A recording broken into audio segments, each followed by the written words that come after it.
Commission is now in session. Please be seated. Matter 2016-1234, Section 394, application between Kowalski and Ball Joint Boss Proprietary Limited. Can I have the appearances, please?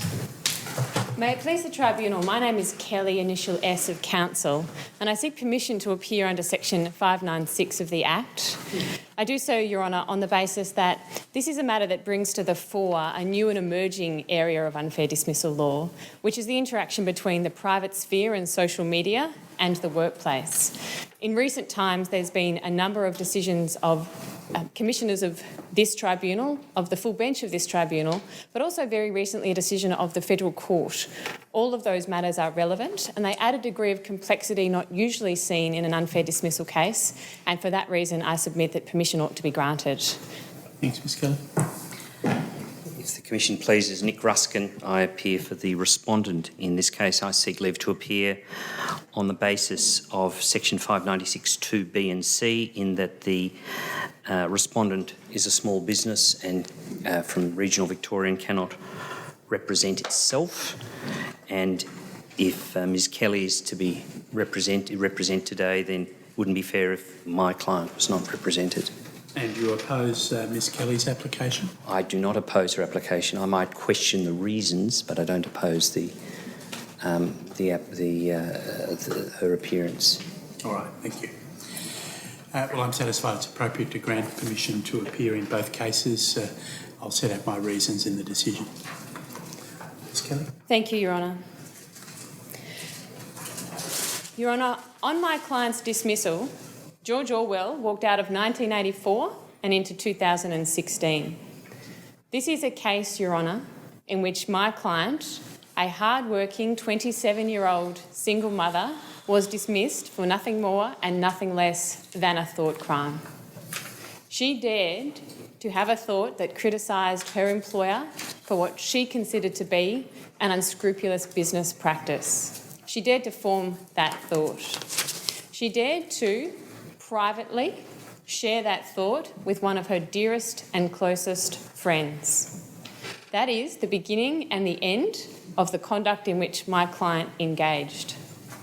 For daring to have that thought, her employer, the big brother of this case, Your Honour, has reached into the private sphere, has reached into her private thoughts and her private communications, and has determined that this hard-working, dedicated employee of 2.5 years should have been summarily dismissed for serious misconduct without so much as a conversation, without so much as a discussion about what occurred and why, and without so much as a conversation about my client's role in the events.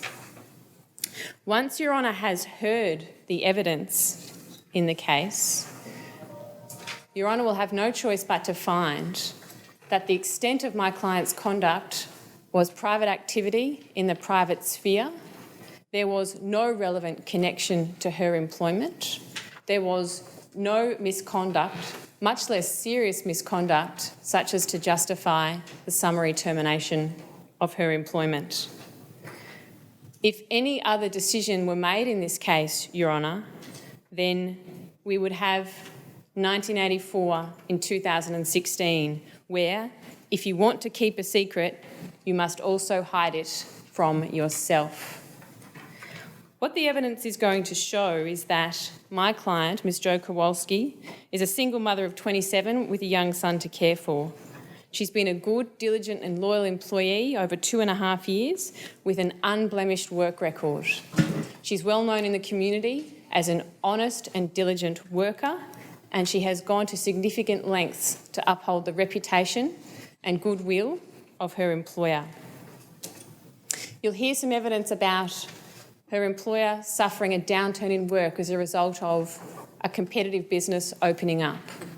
You'll hear evidence about how her employer decided to engage in what my client considered to be an unscrupulous business practice. You'll hear evidence of how my client became affected by that practice in her personal relationships and commendably raised her concerns with her employer. Up to that point, my client has done nothing other than deliver exemplary service. You will then hear some evidence about my client confiding in her oldest and dearest friend about this issue that has arisen in the workplace. And unbeknownst to my client and outside her control, her friend has put that information into the public domain. It was the friend that acted. She acted without my client's knowledge. She acted without my client's consent. Your Honour will hear that when the events were drawn to my client's attention, she did that which she ought to have done. She acted promptly. She acted quickly. She insisted that the relevant material be taken out of the public domain, and that occurred. But Your Honour will hear that by that time it was too late and the information began to circulate in the public domain. Your Honour will hear that there was nothing improper about the information. It was nothing more or less than an accurate assessment of the business practices engaged in. But critically, Your Honour will come to see that my client didn't put it into the public domain and she had no control over the circumstance in which that occurred. Your Honour, you will then hear the circumstances that led up to her dismissal. You will hear that one morning she was running late for work because her child was sick and she placed a telephone call to her employer. You'll hear that without a hearing, without a word of discussion, without being afforded the basic courtesy of an opportunity to explain what had occurred, she was summarily dismissed and instructed not to attend to the workplace, and there the employment ended. Your Honour, this is a case to which the Small Business Fair Dismissal Code applies, and the parties are in agreement about that. The parties are also in agreement that the dismissal was at the initiative of the employer.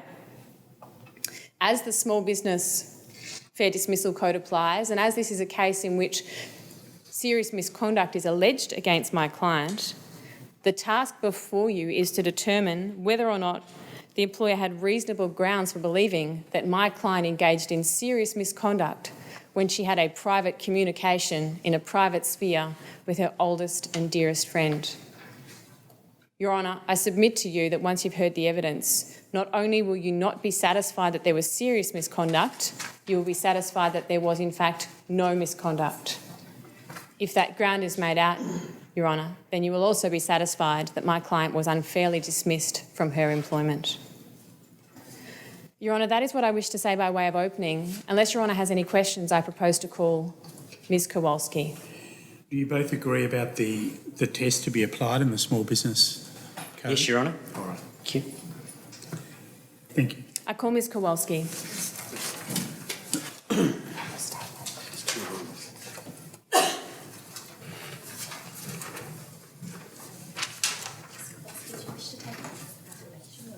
Affirmation. Stand and face the President. Could you please state your full name and address? Jo Kowalski of 22 Glover Box Lane, Hilton, Victoria. Do you solemnly and sincerely declare and affirm that the evidence you are about to give in this matter before the Fair Work Commission will be the truth, the whole truth and nothing but the truth? I swear.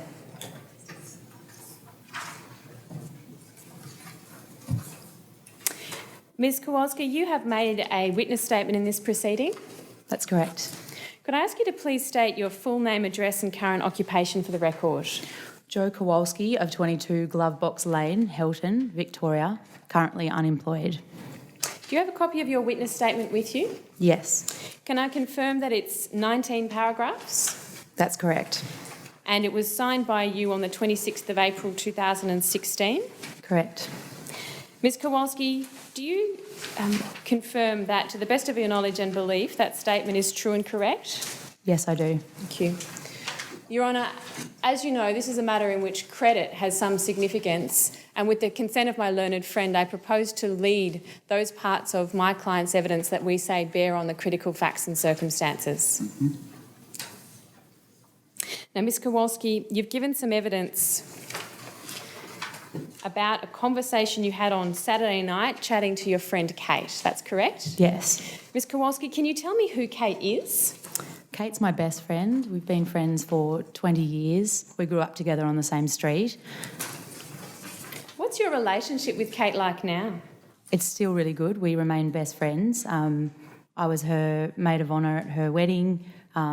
We see each other most weekends. We speak all the time. And when you're speaking with Kate, what are the sorts of matters that you talk about? We talk about daily things in our relationships, our families, things about work, things that are worrying us. I trust her emphatically. In the conversation you were having on Saturday night, what did you talk about? On Saturday night, I was speaking about my concerns at work. I was really anxious because Bob had recently changed the way that we had done things at work.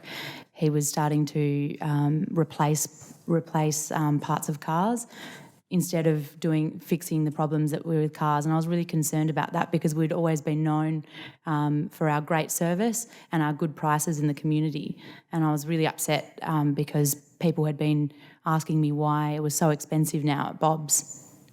Now, thank you. You've given some evidence that you were having this conversation on your MyFace page. Can you tell His Honour what that is? MyFace is a social networking website where you can send messages to each other either privately or you can share information publicly with your friends. And which were you doing in this conversation you had with Kate? I had a private message with Kate in my inbox. So who else was able to read that private message? Just Kate and myself. Okay. Your Honour, I'm going to ask that the witness be shown a document.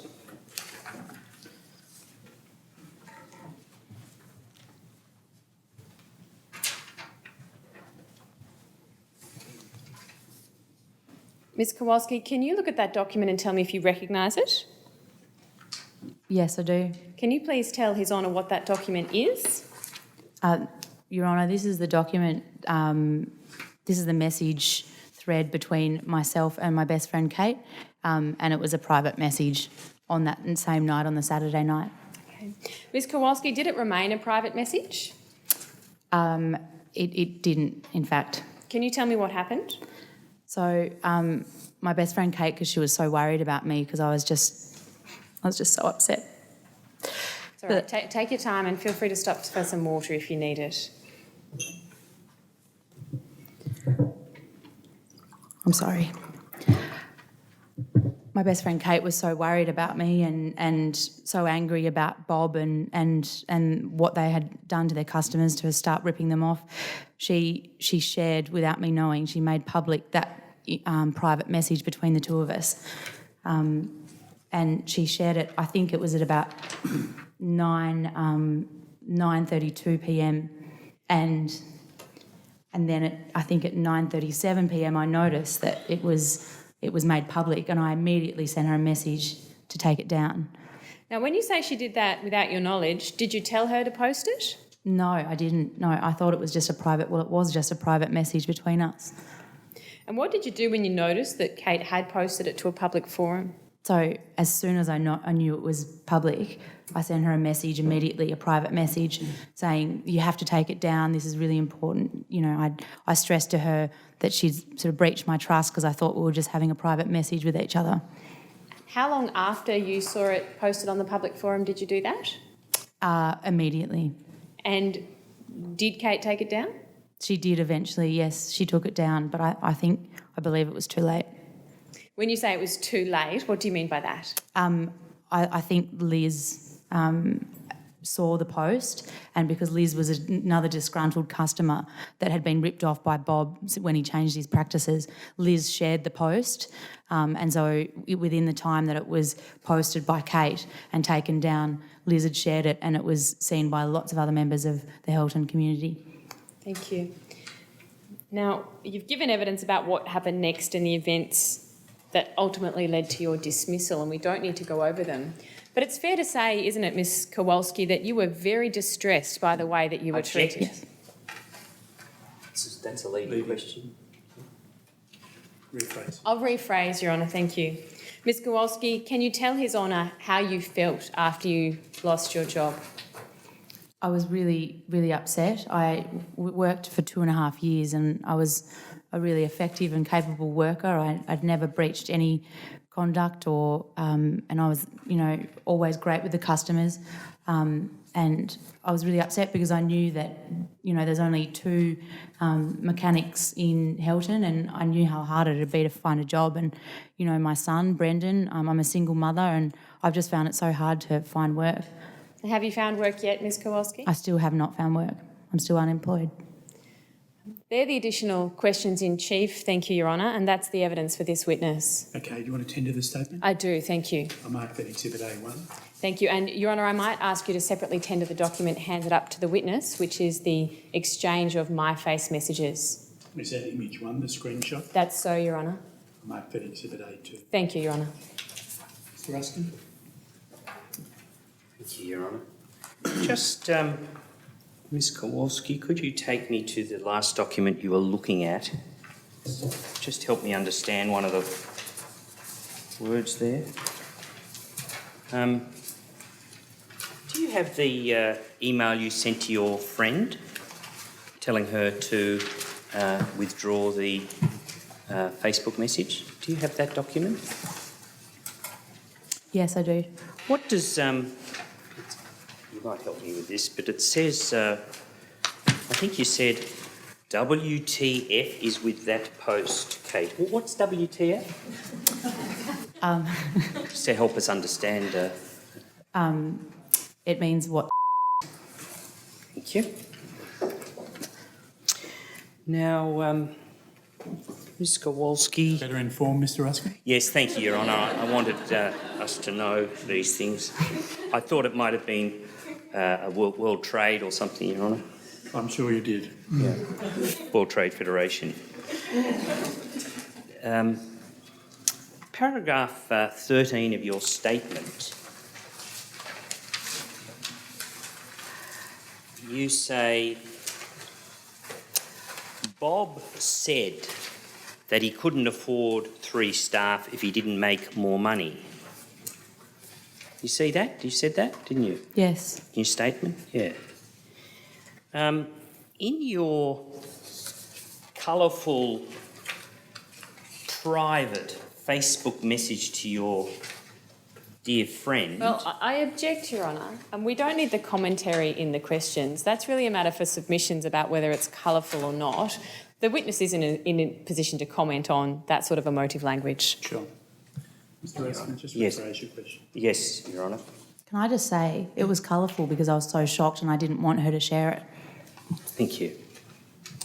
So in your message to your friend, I'd just like to quote what you say happened.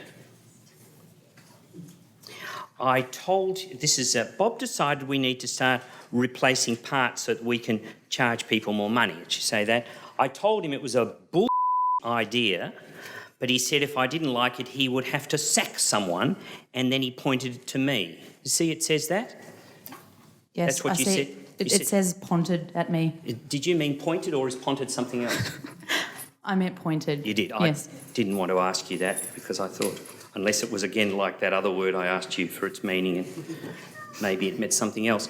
Thank you. Now, that isn't really true because in your statement you made no such reference to him pointing at you. So he didn't point at you, did he? It's not in your statement. You've made that up. You've embellished it for your best friend, haven't you? No.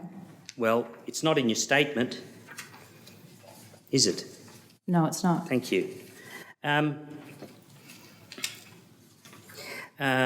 He then says, or you said he says to you, no, I'm sorry, you say on paragraph 13 of your statement, I took this to mean that I would be sacked because the other staff are his best mate and friends. No, I'm sorry, paragraph 12, if I could take you there. He, just the second sentence of paragraph 12 of your statement, he told me that if he continued to lose money, that he would have to look at other ways to save money. Is that not a factual statement about what happens when less revenue comes into a business? Yes, it is. Yeah, you've not run a business, have you, Ms Kowalski? No, I haven't. I didn't purport to. No, just answer the question. So when you say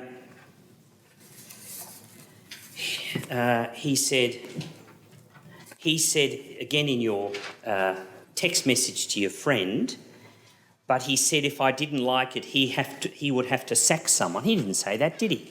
Well, he did because Can I just finish? Sorry, this is, Yes. I apologise, this is the question. Because in your statement, he said that he couldn't afford 3 staff if he didn't make more money. And you go on to say in your statement, I took this to mean that I would be sacked. But he never said that, did he? he implied it. He implied it. But in your Facebook message to your friend, you say, but he said if I didn't like it, he would have to sack someone. He never used those words or anything like that, did he? Sorry, which part of my statement are you referring to? This is in your Facebook message to your friend. You say, but he said if I didn't like it, he would have to sack someone. He never said that, did he? If you'll excuse me, when you're speaking to people on social media, like my face, you do just sort of summarise it. I wasn't looking exactly what I said that day. I was just summarising it for my friend. Yeah, summarising it very inaccurately. That's not correct. Okay. Summarising it in such a way that it was seen by other people and they saw that you had embellished actually what Bob had said to you. Isn't that right? No, it's not right. Not by other people, by another person who was my best friend. But you accept that other people have seen that message because your best friend sent it around. Do you agree with that? I do agree with that. Thank you. Right. It's true, isn't it, that your employer was genuinely concerned for the business and its people. Have you seen paragraph 14 of... you may not have seen paragraph 14 of my client's statement, but in paragraph 14 he says... somewhere... he says...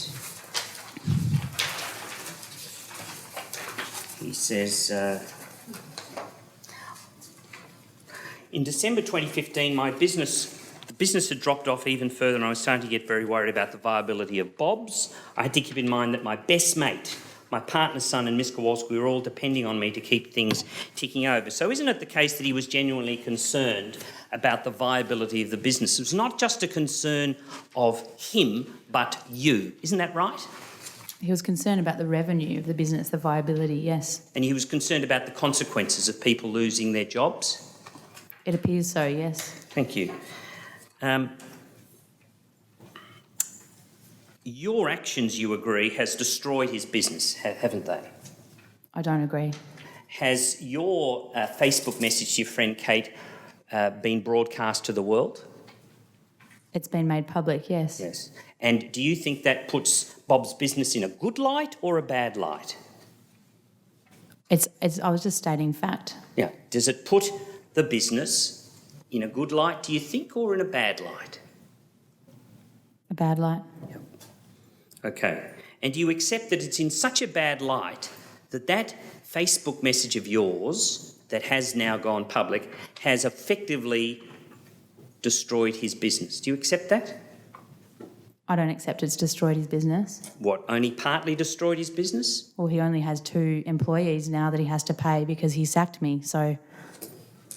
Yeah, but do you think that it's had any consequence to the flow of customers coming into the business after your Facebook message was broadcast to the world? I think it's had some effect, but I think Supertune also had an effect, which was not my fault. Okay, thank you. He didn't break any law, did he? Are you aware of any law that Bob broke that so upset you? Well, I object to that. That's not within this witness's knowledge. Well, this witness is scandalised by the actions of Bob, so I wondered the basis of it. Is your concern because you thought, in your view, he'd broken a law? My concern was always with good quality and keeping customers happy. Okay. And he put me in a difficult situation where I had to lie to people when they were asking why they were being charged so much more.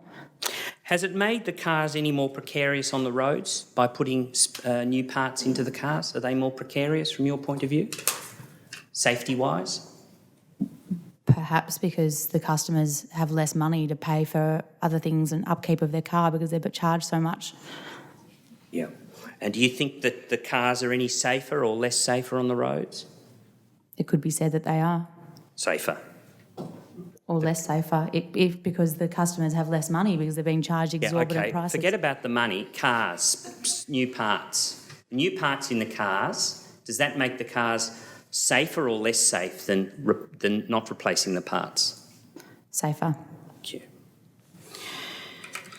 You like to fiddle and fix cars, don't you? You've said that. You Yes. enjoy that, yeah. And it's probably very pleasurable, isn't it? Sort of enjoyable to do that. It's Sort my of rewarding. trade, yes. Yeah. And in fact, because new parts were put into the car instead of fixing some of these parts, that was a disappointment from you because you lost a motive for working. Isn't that right? No, my concern is always with the customers. It's not about my motives. Okay. No further questions, Your Honour. Any re-examination? Thank you, Your Honour. Just one question in re-examination. Ms Kowalski, you were asked some questions by my learned friend about whether or not Mr Walsh pointed at you in a particular conversation. Do you recall that? Yes. Can you tell His Honour why you didn't include that detail in your statement when it was referred to in the MyFace communications? Well, I was just sort of, explaining to my friend that he gestured towards me, but he didn't necessarily point towards me. Okay, so your evidence to the tribunal that it was a gesture in your direction. Yes. And what did you understand that gesture to mean? That I was to get the sack and his best friend and his stepson weren't. Thank you. I've got nothing further. Thank you for your evidence. Your excuse. Your Honour, that's the applicant's case. Mr Ruskin? Thank you, Your Honour. Your Honour, I should start by saying that Ms Kelly and I have, for your benefit, worked out a time frame by which this case will be heard. And for the benefit of everyone else. For the benefit of everyone else, subject to your comments, your valuable comments, Your Honour. Yes, thank you, Mr Ruskin. Sorry, I got something caught. Of course you did. But we are ahead of schedule at the moment. Oh, good. If you'd like to know that. So, I'd like to make a short opening, Your Honour.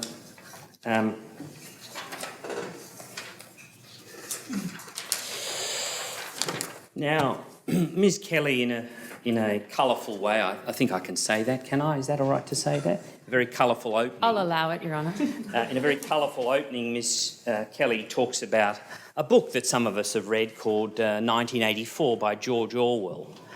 She's got the author right, but she's got the wrong book.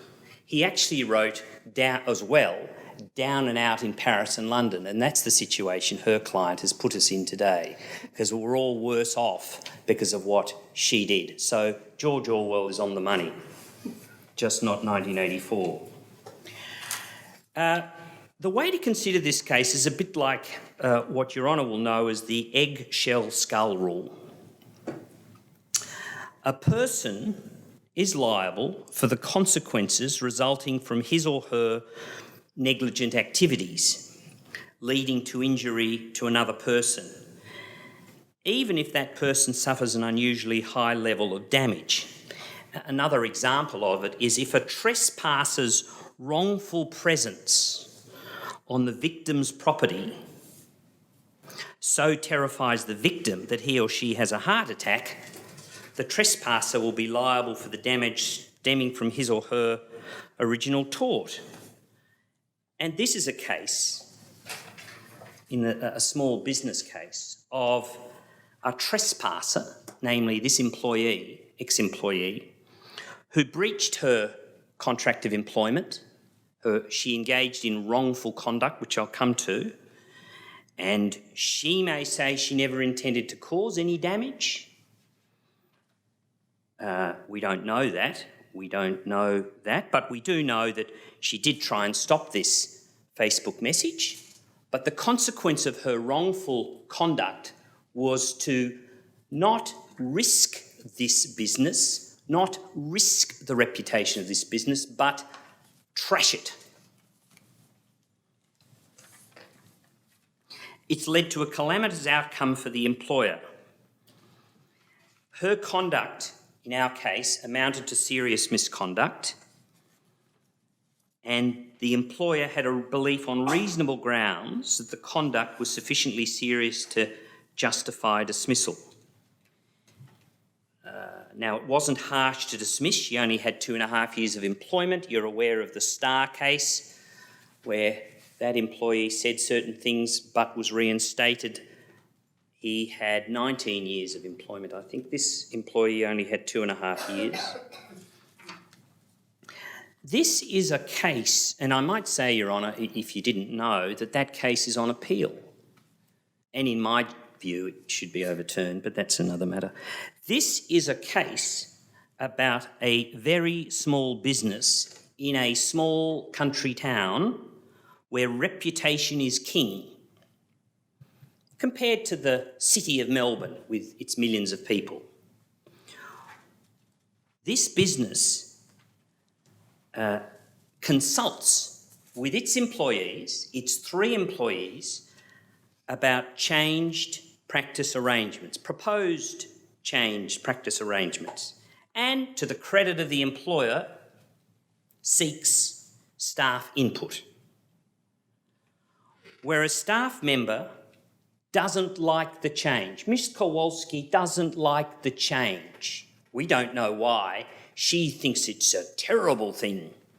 She doesn't exactly specify what it is that's so terrible, but she says it's a terrible thing.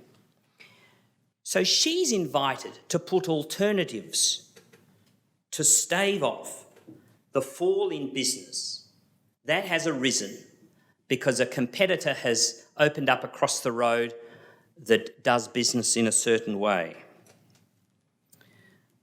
She, of course, is invited to come up with alternatives, and she has nothing to say.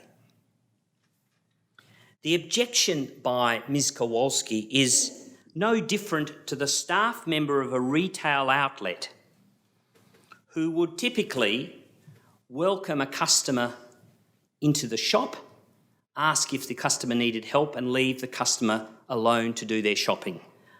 Where the retail shop says, we're going to be more proactive.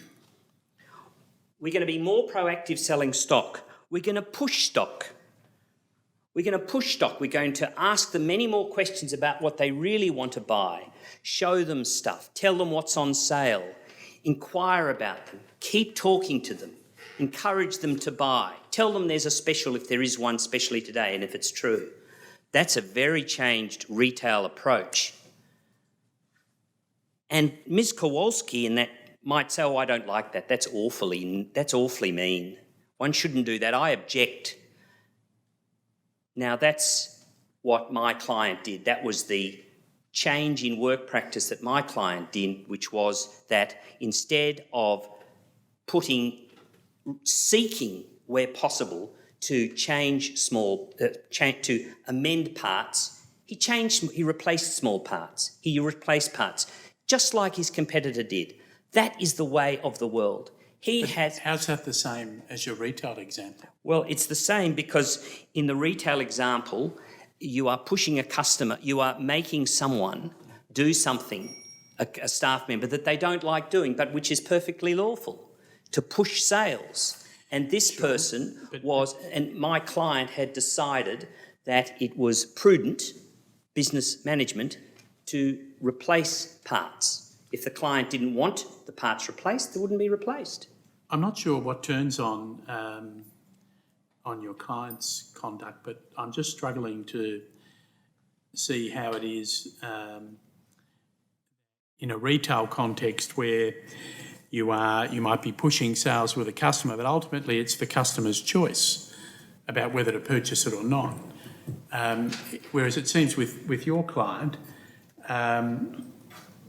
he made the decision for the customer and replaced the part and charged more for the service. Well, I'm not sure that it required that you just do that. I don't think there's any evidence to suggest that you just change the part and tell the client. You would be telling the client what you're doing. That's perhaps a matter of evidence. Furthermore, I think the evidence will show that it was a more efficient and quicker service and I think my client will say that as a result of it, the car was fixed much more quickly, which meant that the customer could get, if it was a business, for instance, could get on with its business a lot quicker. We say the staff member's objection is not just on moral grounds, but we say primarily she preferred to fiddle and fix motor cars than replace parts.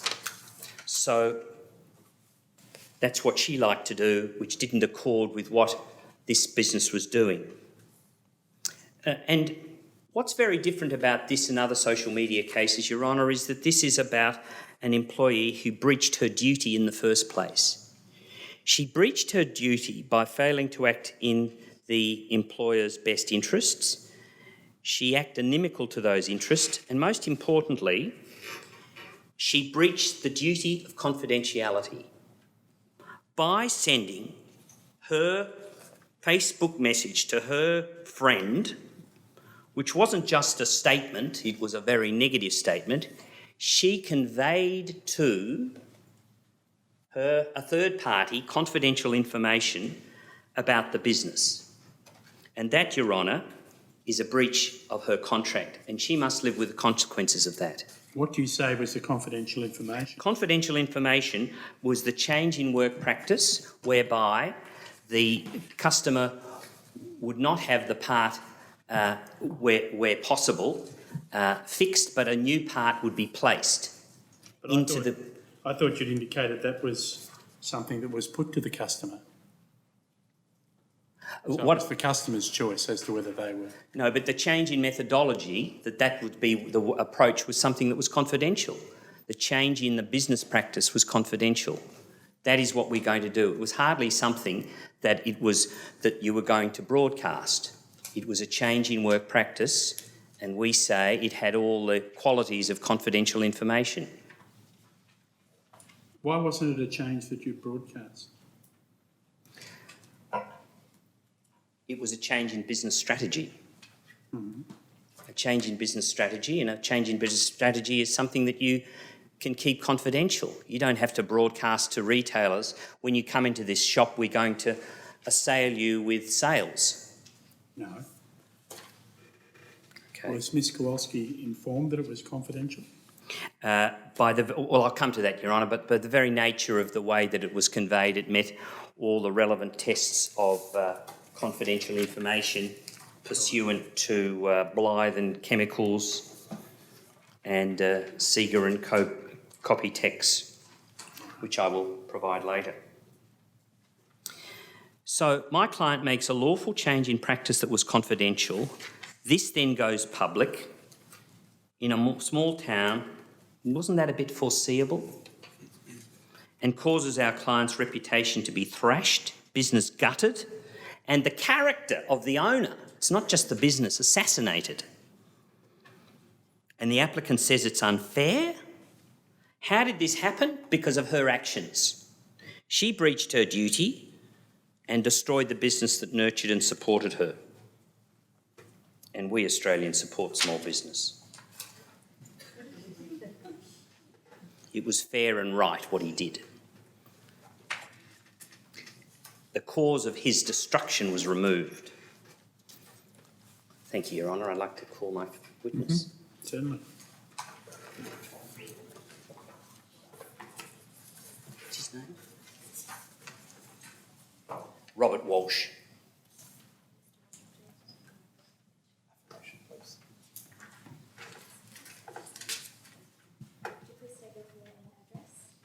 I'm Robert Walsh of 7 Donk Road, Helton in Victoria.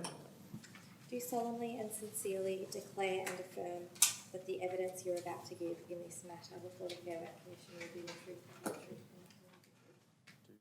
Solemnly and sincerely affirm, sorry, can I do that part by part, if that's okay? Sure. Do you... Sorry, I'm not used to procedure. So I'll get you to repeat after me then. Certainly. I solemnly and sincerely So I solemnly and sincerely declare and affirm that the evidence I am about to give in this matter before the Fair Work Commission will be the truth, the whole truth, and nothing but the truth. and nothing but the truth. Thank you. Please take a seat. Could you please state your name for the record, please? My name's Robert Walsh. I Your live address and position? at 7 Donk Road in Helton, and I'm the owner and workshop manager of Ball Joint Bob's, which is my small business. And how long have you been in that role, the owner of the small business? For over 10 years now. And what's your experience in the industry? I've got over 30 years experience in the industry. Have you prepared a statement for these proceedings? I do have a witness statement here in front of me. And do you have it in front of you? Yes. And is it a statement which is 26 pages? 26 paragraphs, I should say? We cut it down, Your Honour. That's correct. There was much to say. Does that statement reflect your views? It does, yes. Is there anything you need to amend? I don't believe so. Okay. Can I tender that, Your Honour? Exhibit BJB1. Right. What was the your business like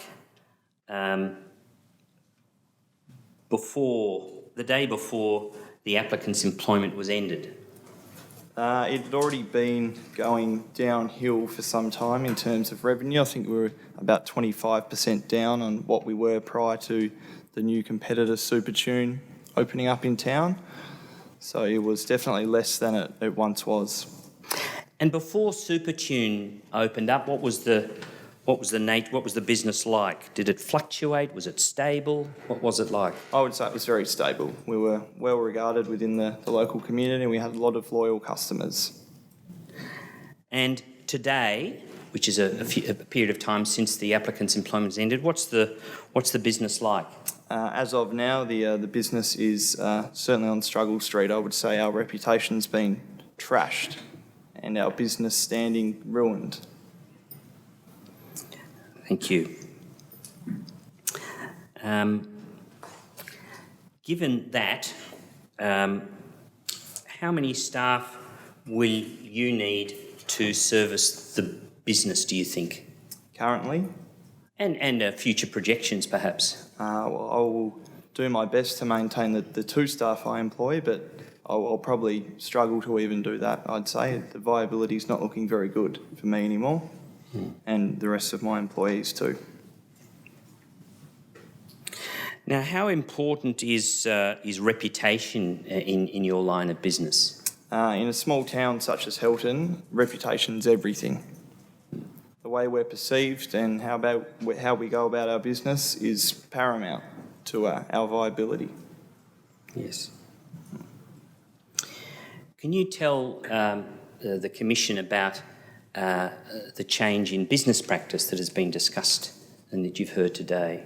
What yes. was the change and why was it made? So we changed from doing more repairs to the mechanics to replacing parts in light of the more modern business practice that has been coming on for some time, and in relation to Supertune operating in Helton since late 2015. So we replace more parts and put in brand new parts. Okay. Do you need a moment, Mr. Walsh? Yeah, I'll just grab some water Sure. if that's okay. I know it's difficult. Sorry.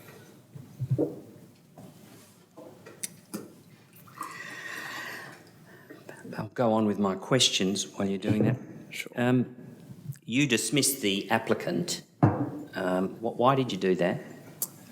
I had become aware on the Monday morning of a MyFace post, which is a social media post that had been made public, which I believe irreparably damaged my business reputation within the community.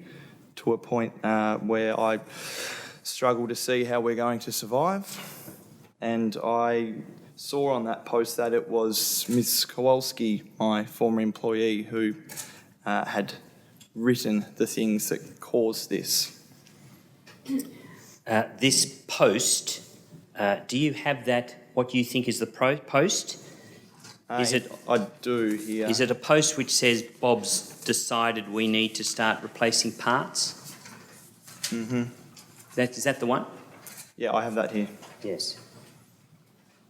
That is, so the post which I was aware of. Yes. That is the one, yep. Yes. And it's from whom? That is from Joe Kowalski. Q.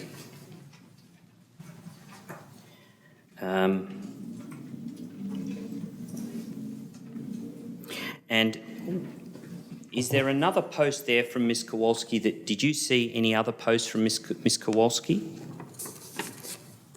I didn't. That was the publicly available post which Kate Johansson had posted on her public MyFace wall. Right. What impact did the change in business practice have on the safety or otherwise of the vehicles? Or on the service of the vehicles, safety and service? We were replacing the old parts with brand new parts. I would say, if anything, it made them safer and got the cars back out on the road quicker. And service time, was that impacted? I would say it would make the services quicker also, more efficient. How do you go about dealing with customers when you inform them of what you're going to do to the car when you're servicing it? I would inform them that the parts they were getting replaced were important parts and that they were brand new and in tip-top condition. And that they would, as always, get a fantastic service with my business. Thank you. No further questions.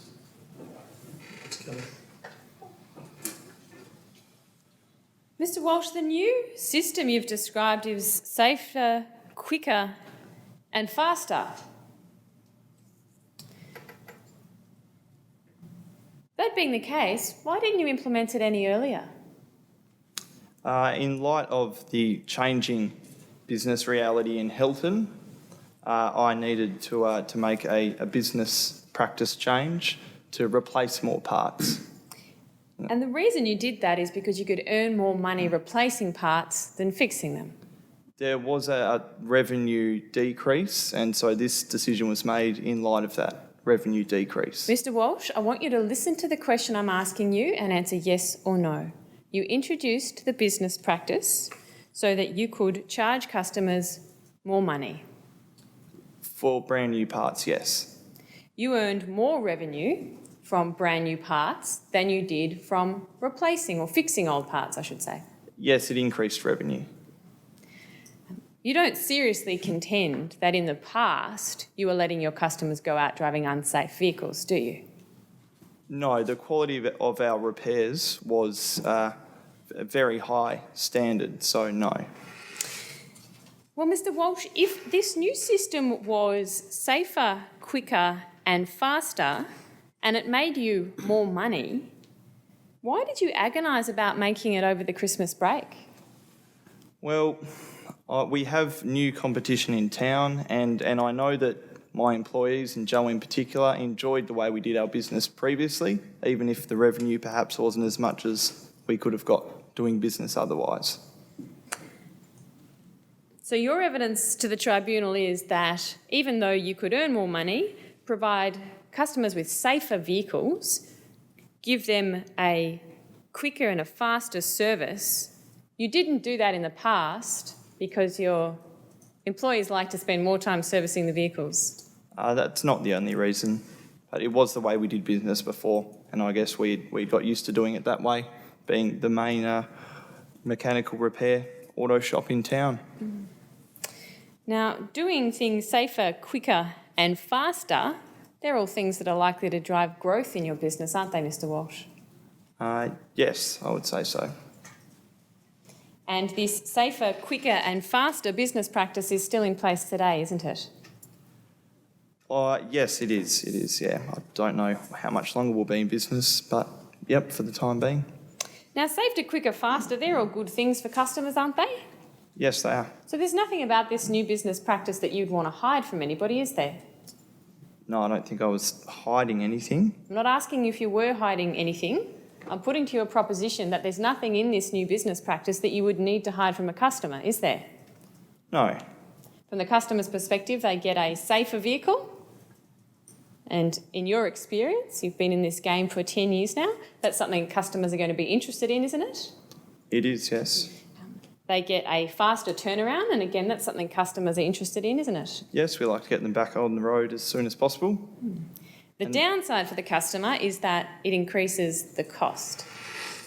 Yes, but they are getting brand new parts. Yes, so you're upfront with the customer, aren't you? We do tell them that they are getting the parts. Do you tell them that they will be paying more than if you had fixed the part? We're very upfront about our new pricing. So you tell the customer, we want to replace this part and it's going to cost you more, but it's going to be safer. That's a fair summary, isn't it? We do always offer the highest quality replacement parts and, of course, the same services we always have. Mr. Walsh, you seem to be having some difficulty answering the questions I'm asking you. What I want you to do is listen to the question and answer it, not the question that you want to answer. I'm not sure that that's right, Your Honour. I don't see that my client's having any difficulty answering the question straightly. So I just not sure what the objection is. Maybe he isn't answering it the way Ms Kelly wants him to answer. Just continue with your questions. Thank you, Your Honour, I'm grateful.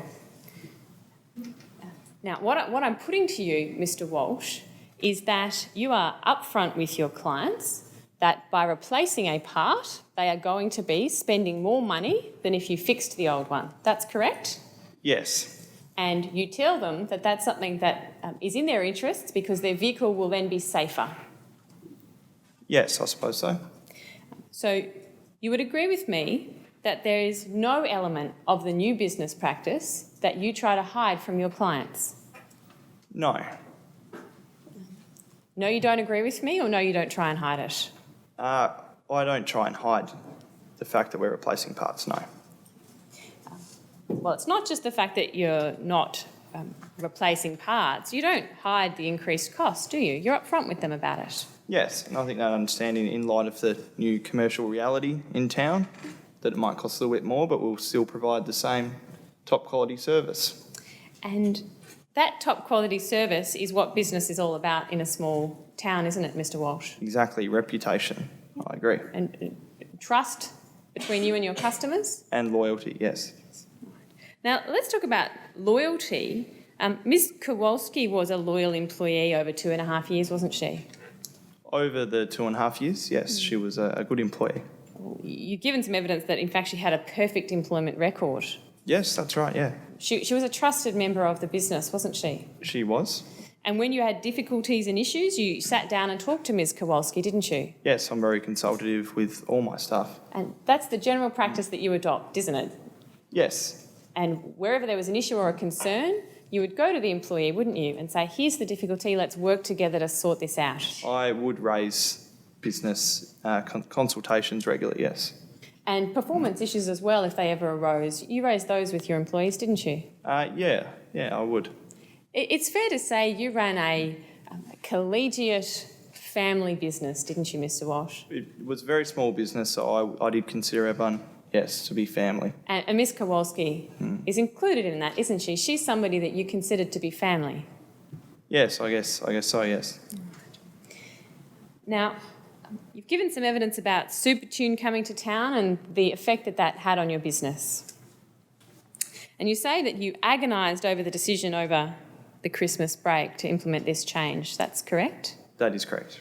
This is obviously something that was really weighing on your mind, wasn't it? It was, yes. And you were concerned that if there had been any further reduction than the 25% you'd talked about, that you might have to let a member of staff go. We would have to change drastically the way that we conducted business, yes. Well, it went a bit further than that, didn't it? You had actively contemplated that you might not be able to afford 3 members of staff. It was a possibility if the business kept going the way it was going. And you'd have to agree with me, Mr. Walsh, that if you couldn't afford 3 members of staff, Ms Kowalski was the one that was going to go, wasn't she? I didn't indicate that at all. Not asking whether you indicated it, I'm asking whether that was the truth of the situation. No, I wouldn't say that's the truth. Well, you had at the time 3 employees. That's correct. One of them was your partner's son. That's right. You weren't going to dismiss him from his apprenticeship, were you? I don't know. Well, and one of them was your closest mate of 20 years. That's correct. You weren't about to dismiss him from his employment, were you? Again, I don't know. Well, Mr Walsh, you'd contemplated it. You had contemplated not being able to afford 3 staff. Are you saying you didn't turn your mind to which of them would be made redundant? I didn't like the idea, and that's why I looked at other ways of doing business to increase the revenue to try and stay afloat with the 3 staff.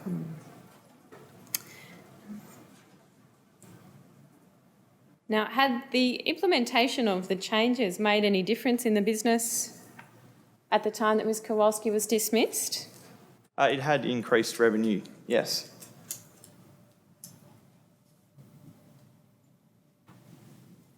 Right. Now, on the 5th of February, Ms Kowalski came to you and she told you about a conversation she had with Ms Holland, didn't she? Yes. And she told you she felt uncomfortable about being put in that position. That's right. And you asked her to try and understand that you didn't want to make the changes, but that you'd been forced to try and stay in business. That's correct. Now, Ms Kowalski covered for you with Ms Holland, didn't she? I wouldn't say she covered for me. Well, she told Ms Holland that she thought it was a major service and that's why the price had increased, didn't she? That's what she told me, she said, yes. And that wasn't true, was it? Prices have gone up, but we did replace the parts rather than repair them, so... Yes, in truth, it wasn't that it was a major service. It was because you'd replaced a part rather than repaired it. I would say possibly that was a more major service than what we did before, because we were putting in the parts. I see. But did you say to Ms Kowalski, there's no need to lie to Ms Holland, tell her the truth? I didn't consider she was lying. So you considered that she had been truthful when she said it was a major service? Yes, yeah. Well, Mr Walsh, you've been in this game for 10 years. Over 30 years Over now, 30 years? in total. My apologies. Are you seriously telling His Honour that replacing one part of a vehicle is a major service? Was it the one part we replaced? I'm not sure, sorry, but compared to what we used to do with repairing, I would say, yeah, it was a major service. Is the replacement of a single part of a vehicle a major service? Not always, no, depends. Well, what does it depend on, Mr Walsh? On the part. Did you go to Ms Kowalski and say, there's no need to lie, tell the truth about what our new business practice is? I didn't say that to her, no. You told her to understand you didn't want to make the changes, but that you'd been forced to, didn't you? That's correct, yeah. If there was nothing to hide, Mr Walsh, why did you tell her that?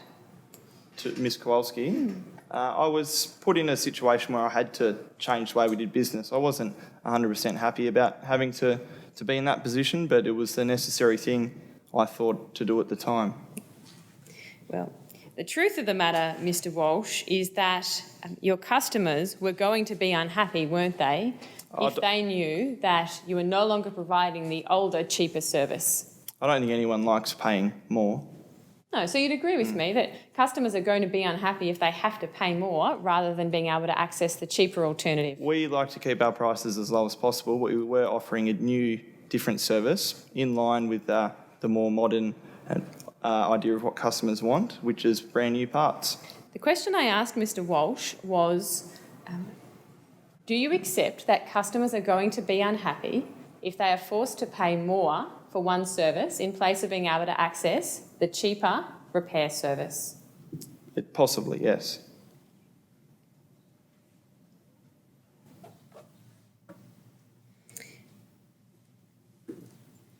Now, when you and Ms Kowalski had this conversation, you told her that if your business continued to lose money, you'd have to look at other ways to save money, didn't you? That's right. And you told her that with the reduction in business and revenue, if you didn't do something, then you wouldn't be able to afford 3 staff. I was contemplating that, yes. And when you said that, you made a gesture in Ms. Kowalski's direction, didn't you? No, I didn't make a gesture. Well, do you accept that Ms. Kowalski is likely to have formed the view that she was the staff member that would go? I guess she could have. Well, you employ your partner's son and your best mate of 20 years. I value all my just stuff. Listen to my question. Did it occur to you that Ms. Kowalski might think that that was a reference to her job?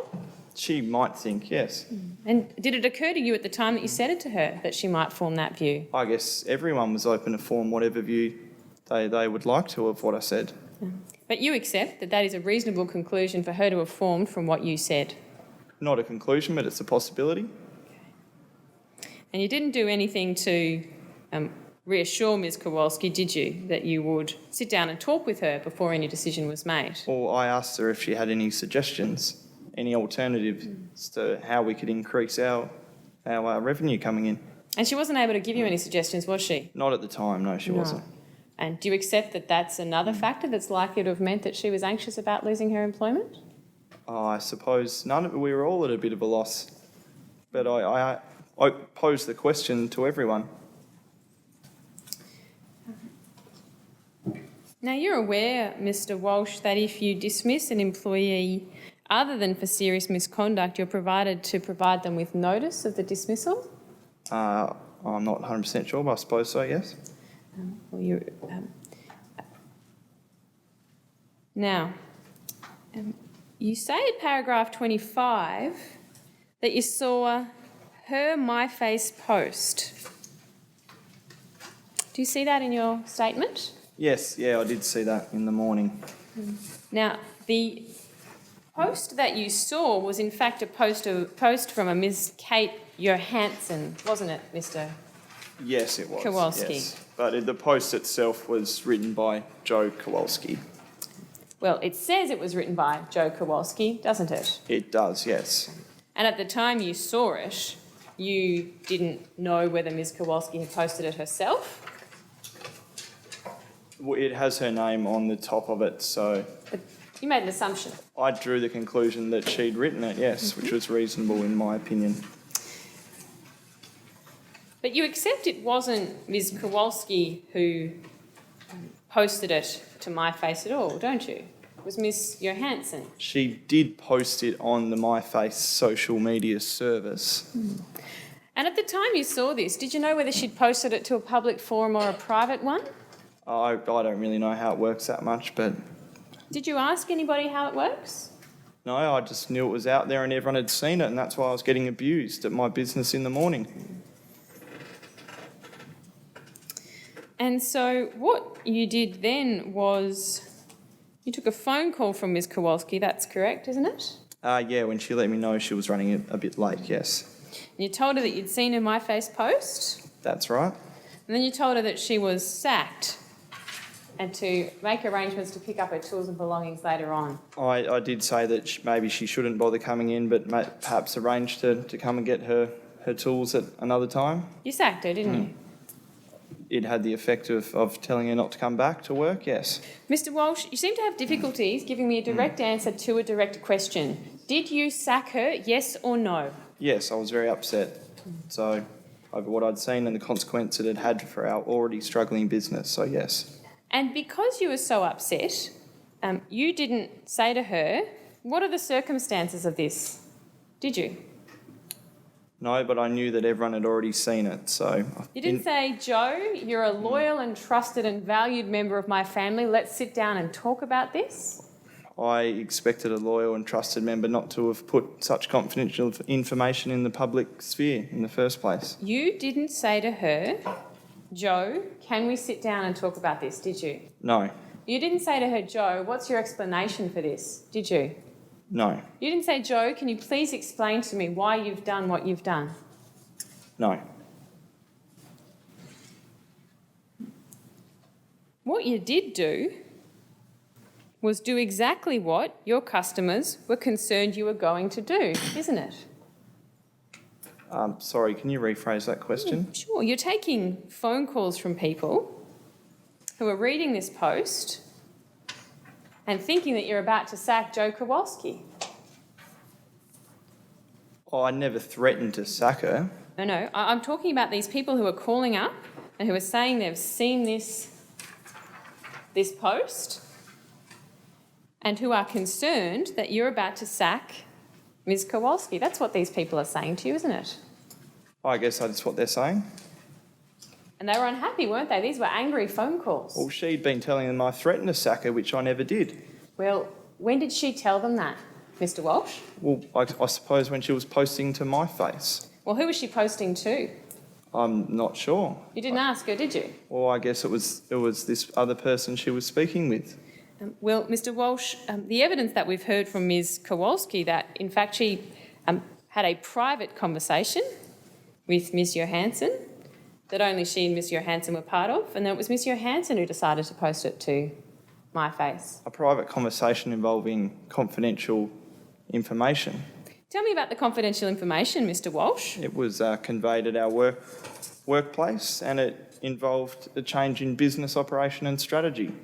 Replacing parts so that you can charge people more money. Is that what's confidential? It was a change in the way we did our business. And the change was that you were replacing parts so you could charge people more money.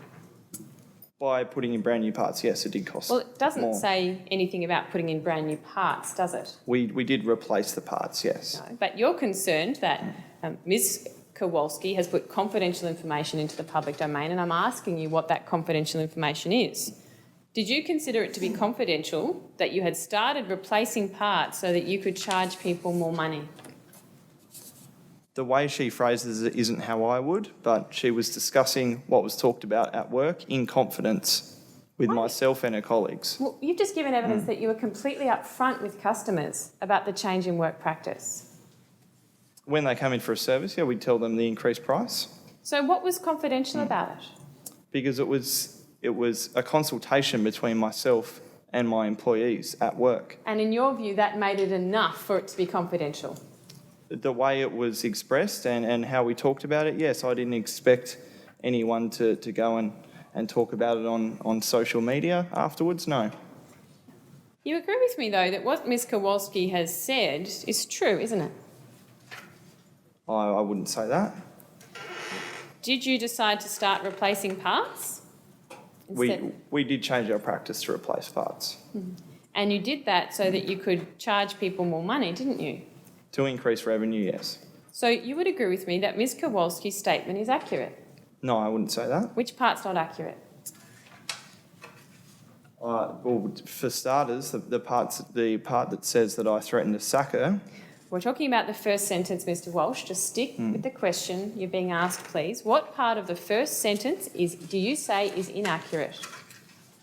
Well, I would say the way she phrases it, we were put in a situation where we needed to change the way we did business. So it wasn't just to rip people off, which is what everyone thought after reading the post. Well, that's not what the post says, is it, Mr. Walsh? It had the effect of making everyone think that. I'm going to put it to you one last time, Mr. Walsh. There is nothing untruthful about what Ms. Kowalski says in that first sentence, is there?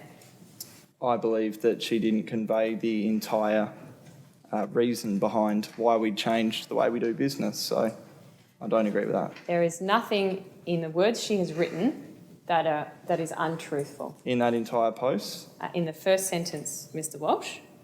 it's correct that we changed to replacing parts. And it's correct that you charged people more money to do so. As a result, but not only because... Thank you.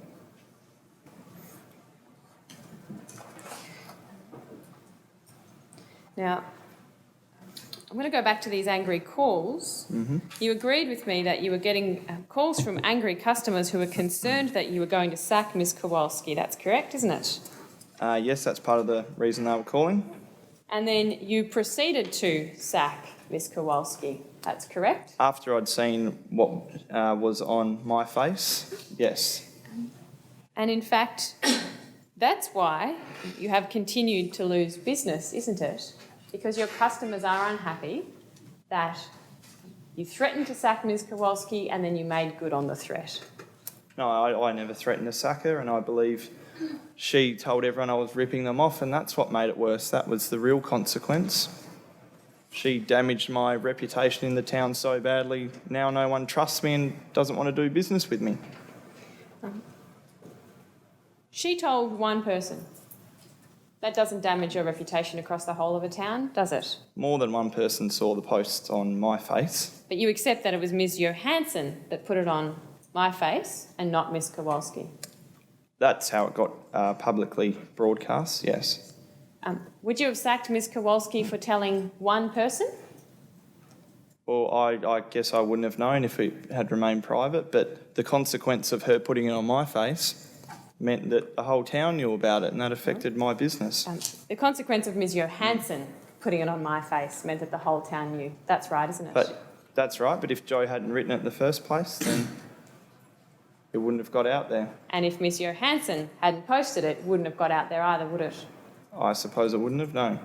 Got nothing further. Any re-examination? Just a couple of questions, Your Honour. You call the change in the that you implemented a business strategy. Can you explain why it's a business strategy? Yes, we moved to replacing parts rather than doing mechanical repairs on them, because that was a way to increase the revenue coming into the business in light of the new competition in town. And did that statement, that change in business practice, did you publicly place that on the wall of the building? Did you disclose it to other people other than your staff? No, I hadn't. Okay. Had you made any decision in the light of the competitor to dismiss anybody? No. I was looking at all the available options to keep everyone on, but to increase our revenue. Was it preferable to change your business practice than to dismiss people? Definitely, yes. Had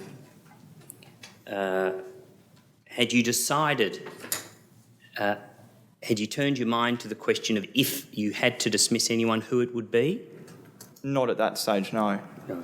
In light of the of what you now know, which is said you didn't know before, that and all the evidence heard, does that in any way change your view about your decision? The fact that everyone saw the My Face post? No, I mean, Ms. Kelly says you didn't have a discussion with Ms. Kowalski before the dismissal. No, the outcome would have been the same. And why is that? Because the breach of trust and the confidential information she divulged, it had the effect of essentially ruining my business in the community. And I felt that our employee and employer relationship had broken down to such an extent that I don't believe we could have kept working together. And in any event, the business is really struggling now as a result. And is it for what reason is it struggling? No one wants to come and get services from us anymore as a result of this post.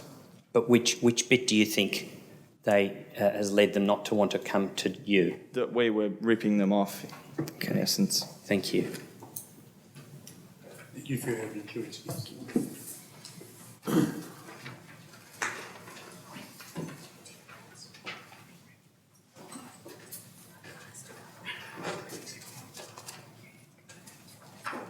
Ms. Kelly, there was a statement in the material from Liz Holland. What, if anything, do you want me to do with that? I understand that statement is going in by agreement, Your Honour, so I might just simply ask that you mark it. Sure. So no cross-examination in relation to that? No. All right. Mark that Exhibit A3. Thank you, Your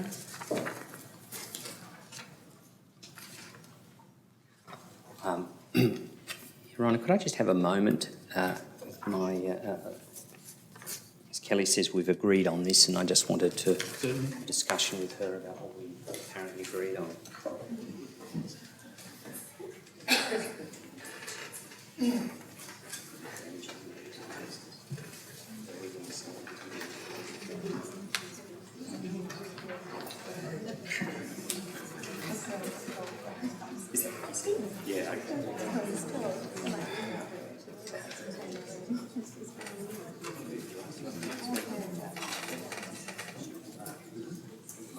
Nothing further on that point, Your Honour. Okay.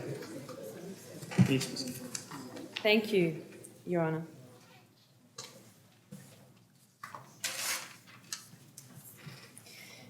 Your Honour, if Ms Kowalski committed serious misconduct when in electronic form she communicated a truthful concern to a dear, loved and trusted friend, then nowhere is safe, Your Honour. Nowhere is safe.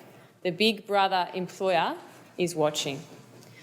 The employer is watching when you go to the pub on a Friday night and find a quiet corner where, in the finest traditions of the bar, we lament the failings of our colleagues, Your Honour. It's at the weekend barbecue when colleagues get together and talk about the boss that made them work late. It's at the park while the kids are playing when people talk about the latest workplace difficulty and issue. In short, Your Honour, if my client has committed serious misconduct, then the private realm is completely destroyed, nobody is safe, and serious misconduct is breaking out everywhere across the City of Melbourne, and dare I say it, in this tribunal later tonight when people reflect on the quality of counsel. Or the Commission. Yes, thank you, Mr Ruskin. Sorry, just a private comment. No, certainly. Your Honour, as I said in opening, this is an emerging area of law, and there are some recent authorities from which we can derive some assistance about the resolution of this case.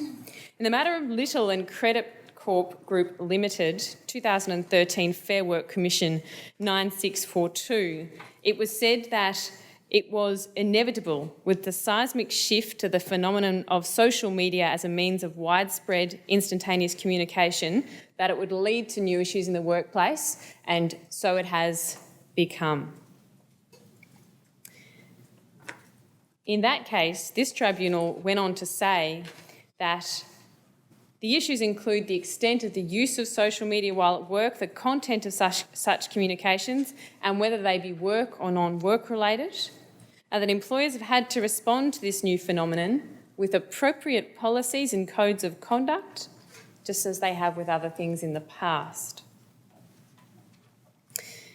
In the earlier decision of Linfox Australia and Stutzel, 2012, Fair Work Australia Full Bench 7097, it was said that the posting of derogatory, offensive and discriminatory statements or comments about managers or other employees on Facebook, which is a similar platform to the one we're discussing this evening, might provide a valid reason for termination of employment. In each case, Your Honour, the inquiry will be as to the nature of the comments and statements made and the width of their publication. The width of their publication. Comments made directly to managers and other employees and given wide circulation in the workplace will be treated more seriously than if such comments are shared privately by a few workmates in a social setting. But isn't the full bench really saying that context is important? Indeed. And in that case, it was Linfox, a large company, and in this case, it's a small business in a country town. Indeed, but that's not the relevant factor in this instance, Your Honour, because what the full bench went on to say was, in this regard, we are mindful of the need not to impose unrealistic standards of behaviour and discourse about such matters or to ignore the realities of the workplace. Now, that's very telling, Your Honour, because, as Your Honour notes, this is a small workplace. The evidence of Mr Walsh himself is that it was a family-driven workplace. This was a close, tight-knit group of employees who, like every workplace in the world, had their share of frustrations. What the full bench was saying when they talked about not imposing unrealistic standards is that we have to recognise ordinary human discourse. There is not a person in this room who has not gone home and confided to a loved one, be it a partner or a friend, a family member, about events at work. Every one of us does it. It is the ordinary human experience and the ordinary human desire to talk about that which troubles us. We spend a substantial part of our lives at work. Work is part of identity. It's part of who we are. It has a significant intangible value. Some might even say it has an intrinsic value. In that circumstance, when we are drawing the line between the public and the private, we must not, in the words of the full bench, impose an unrealistic standard of behaviour. I'll return to that point in a moment. Tying in with that is the very recent decision in Vosper and Solibrook, 2016 Fair Work Commission 1168. And there, Commissioner Rowe was considering a very similar case to this one, a summary dismissal in a small business occasioned by alleged improper statements on Facebook. And what the Commissioner said there, and which we adopt, is that an employee has a right to complain about their employment rights and their treatment at work. An employee has a right to complain. We do not live in a society where employees are prohibited from discussing their employment status or their treatment at work with others. Now that's the framework within which we need to consider this case, Your Honour. We must not impose an unrealistic standard, and we must accept that employees have a right to complain. We are not yet in a world in which we have thought crimes. When we see what occurred in this case, we see that Ms. Kowalski formed a legitimate concern about a business practice. She felt uncomfortable with it. Customers were being charged more for replacement parts, and the old offering, cheaper repair of parts, was phased out. Mr. Walsh was not a witness of credit, Your Honour. He was evasive, and he refused to accept, when pressed, the very basic proposition that he did this in order to increase his revenue. He eventually conceded that that was a work practice that might generate some unhappiness among his customers. And really, Your Honour, there was no course left available to him. On the one hand, he wanted to say to Your Honour, we are completely open and upfront with our customers. Trust is everything. They need to trust us. We need to be loyal to them. They need to be loyal to us. They are the hallmarks of doing well in a small country town. He wanted Your Honour to believe that. But on the other hand, he wanted to suggest that there was something confidential about this change in work practice. That can only have been that customers had to pay more, and it can only have been derived from the ultimate concession under cross-examination that some of his customers would be unhappy at paying more for replacement when they could have, in the past, paid less for repair. That was the reality. He was concerned about his reputation in the market if customers were truly apprised about what he had done. But if there was nothing to hide, then there was nothing confidential. Ms. Kowalski is uncomfortable, and she does what good, loyal and diligent employees in a family business do. She went to Mr. Walsh and she confided in him and said, I'm uncomfortable, this is how I feel. In return, Mr. Walsh said, well, it's this, or I'm going to have to start looking at downsizing. 3 employees, Your Honour, the best mate of 20 years, the partner's son doing an apprenticeship, and my client. While Mr. Walsh denied it, the inference is very clear that Ms. Kowalski was to be quiet, was to implement the new practice, or be faced with the termination of her employment. By any standard, Your Honour, it was a threat. And it was a threat that ultimately was made good on. My client then did that which the full bench says she is able to do. She made a complaint about the way she was treated at work. She made it privately. The fact that it's electronic ought not to distinguish it. It's no different to sitting in the pub on a Friday night and having a conversation with mates. Those mates are free to repeat it to whoever they like, but we trust our mates not to do that. Didn't the full bench in Lynn Fox come to a different view though? they distinguish the conversation in a pub with mates from electronic communication, because the electronic communication is more permanent. It's a more permanent record and it can be disseminated more broadly. That's so, but they distinguished it on the basis of where the applicant in that case had distributed it himself. There, the applicant had put it into the public domain, knowingly and consciously. He himself broadcast it to a wide circle. That's not what my client did. In the same way as we have the conversation with the close mates in the pub who we trust not to disseminate it, my client told one person, her dearest, closest and oldest friend. Now, in that context, it's very different, because in the Lynn Fox case, the applicant had no control at all. It went out to a wide group of people, I think some 170 people on Facebook. There's no evidence, of course, and it's probably a matter for expert evidence, but Your Honour might take judicial notice of the fact that most people don't have 170 very close friends. Certainly, I think it would be well enough known that I don't. But And certainly Mr Ruskin doesn't. indeed. It's more, Your Honour, thank you. So the conduct is wholly distinguishable from Lynn Fox. But it's also important, Your Honour, to note that given the closeness of that relationship, it wasn't foreseeable to my client that her friend would do what she did. They've been friends for 20 years. This is her most trusted advisor. It was not reasonably foreseeable that her friend would take it on herself to post this in the public domain. Not reasonably foreseeable, Your Honour. When it did happen, my client did everything she could do. She pulled it down at the first available opportunity, but by that stage, it was too late. When we consider whether or not she engaged in summary dismissal, we have to look at the conduct she in fact engaged in.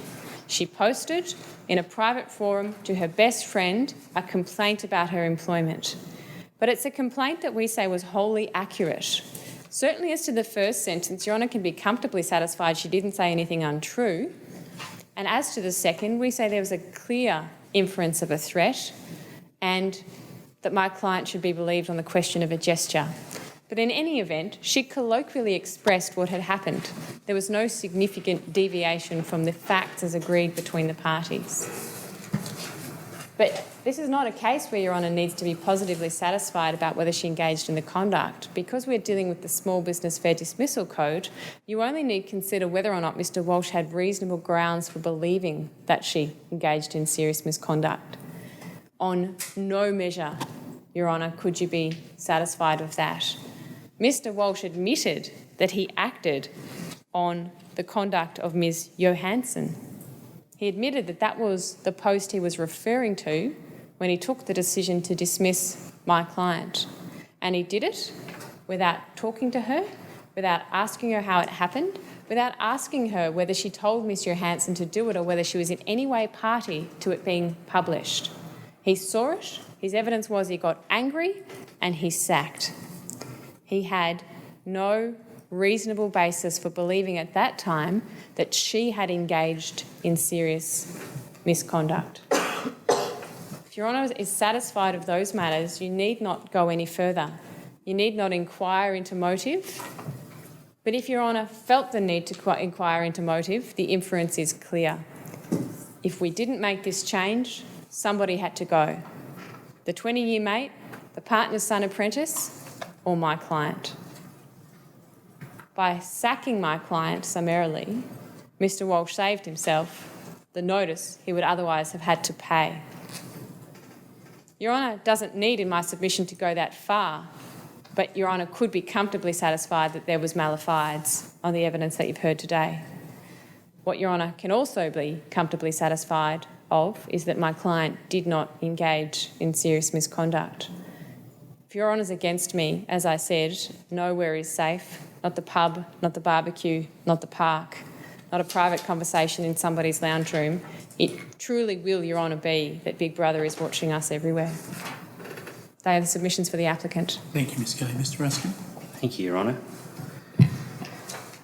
I've got some cases that I'd like to hand up. I may not get the opportunity to go through all of them. You'll be pleased to know. And one for Ms Kelly.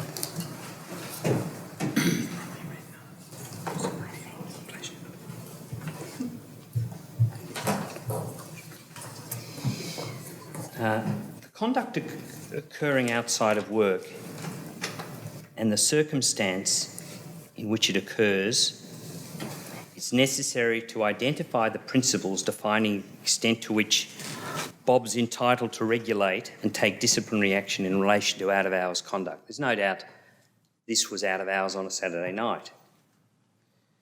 The principles are in Rose Telstra Corporation, and it says that it's perfectly all right. You may validly terminate because of out-of-hours conduct, but such circumstances are limited. The conduct must be such that, viewed objectively, it is likely to cause serious damage to the relationship.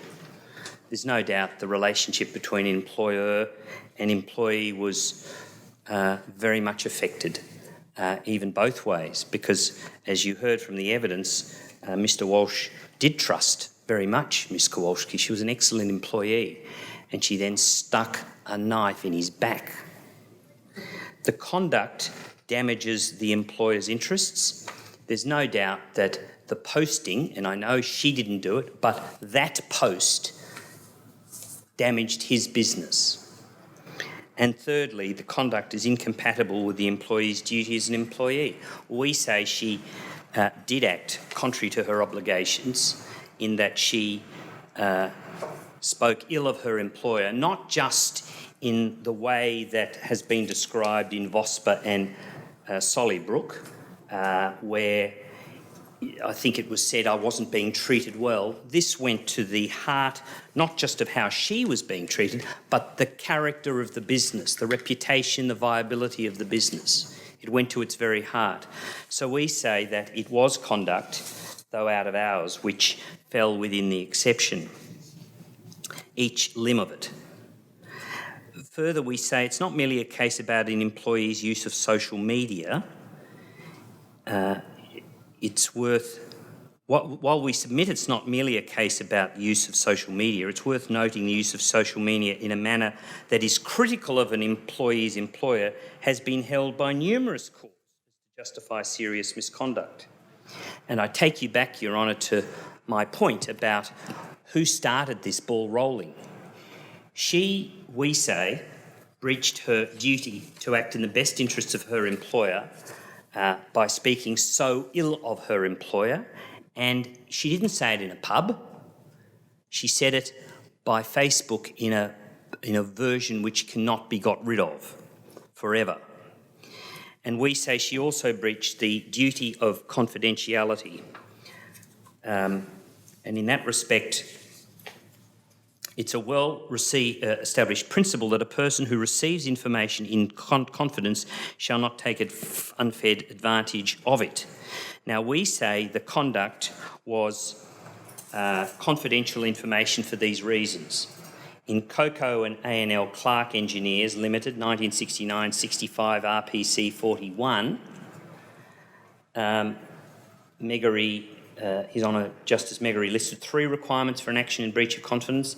The information had to have the necessary quality of confidence about it. We say it had that very quality because it was a business strategy. It doesn't matter if later on aspects of it are disclosed, parts of it are disclosed. The fact of it was the strategy as a whole which was important. That had the necessary quality of confidence. Which part of the strategy was not disclosed? The part of the strategy where it was expressed in a way which was, we are changing because of our competitor. We never said that was, we are changing because of our competitor. We are losing money. They didn't go around and say we are losing money. All of that constituted the business. We are changing our business strategy. Our business strategy is now that we will rarely replace we will rarely repair parts. We will replace them. It was put in a completely different context to the way in which you speak with customers, and that doesn't make it dishonest.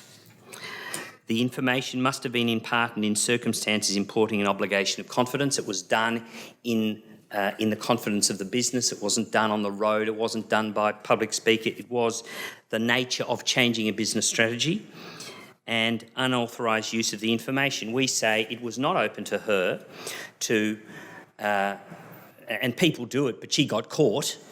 I mean, Ms Kelly's saying people do these things. Well, people do lots of things, but it doesn't mean that because they do them, it's okay. She has, by disclosing it to her friend, she disclosed confidential information. Often that doesn't in an unauthorised way. Now, sometimes that nothing happens, but you've got to live with the consequences of what you do. And what she did has led to serious consequences for our client.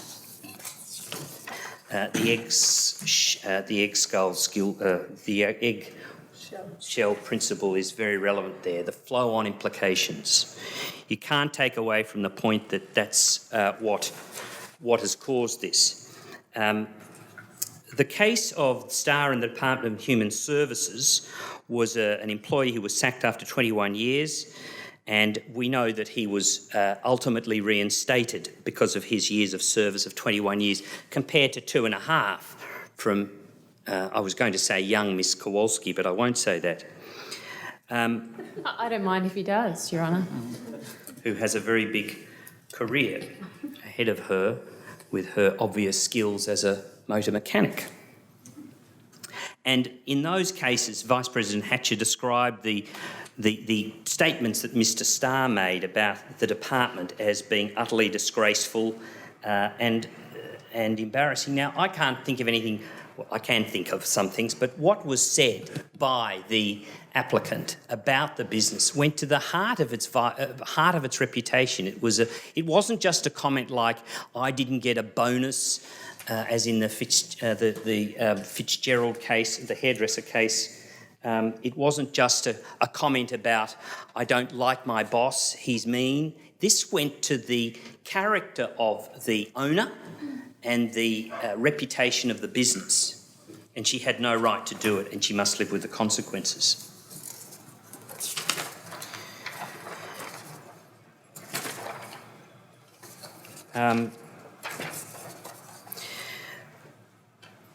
The application can certainly be distinguished from, say, the Starr case because of the years of service, the fact that the comments didn't just have the potential to cause serious damage. There's no dispute that the comments did damage that business. The comments but for those comments that were on Facebook, we would not be in this predicament, and Ms Kowalski would be employed, possibly, depending on how successful that business strategy was. Despite the other factor to note is that there is no remorse on the part of Ms Kowalski. We have not heard a smidgen of remorse for her for what she has done. Oh yeah, she tried to stop the Facebook, but she's standing there telling this commission how disgraceful her employer was in changing the business practices. Yet, as Ms Kelly so eloquently in her cross-examination elicited from my client, what he was doing was perfectly reasonable, decent change in business practice. There was nothing illegal or wrong about it. It was one that he was going to be upfront about with customers by telling them they need to change the parts. But there's no remorse by her. She obviously doesn't trust her employer anymore, and the feeling's mutual. In Little and Credit Corporation, Deputy President Sams made the following comments about noxious social media posts. The applicant is perfectly entitled to have his personal opinions, but he's not entitled to disclose them to the world at large, where to do so would reflect poorly on the company or damage its reputation or viability. Now, the difference here, you will say, it will be said, is that she didn't publish it to the world at large. But what we say is the intervening act is the fact that she disclosed confidential information in a rather despicable way to her friend who went on to do that very thing. So it has got to the world at large, and it arose not because of her innocent statement about her employer to her friend in a pub, but her breach of confidential information to her friend on Facebook, which was immediately, as it says, disclosed to the world at large. The impact of her conduct is without doubt that it has effectively destroyed the business and the reputation of Bob, who's a long-standing member of that small community.